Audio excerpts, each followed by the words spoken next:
Shabbat Shalom. Flour and Torah. What comes first, the chicken or the egg? Or from this week's Parsha, the flour or the Torah?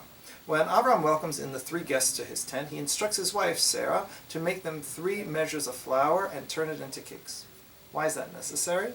Rabbi Meir HaKohen Schiff explains that it was necessary because without the flour, we would never have been given the Torah. So how does he connect this to that?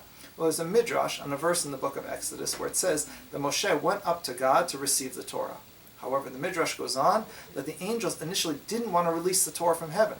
So God made Moshe look like Abraham, and God said to them, "Isn't that the man who welcomed you into his home and fed you?"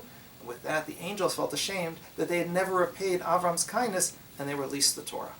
Thus, Rabbi Schiff explains, we have the teaching in Pirkei Avot, if there is no flour, there is no Torah.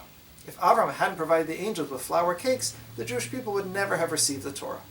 But the end of the teaching in Pirkei Avot says, and if there's no Torah, there's no flour. So how does he explain that?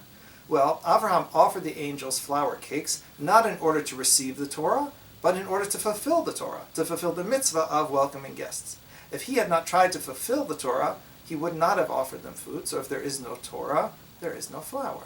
So which came first, the flour or the Torah? I'll let you decide. Look forward to seeing the Shabbat at TRZ, Friday night at 7:30 p.m. and Saturday morning for Kolot, breakfast at 8:30 and services at 9. Shabbat Shalom.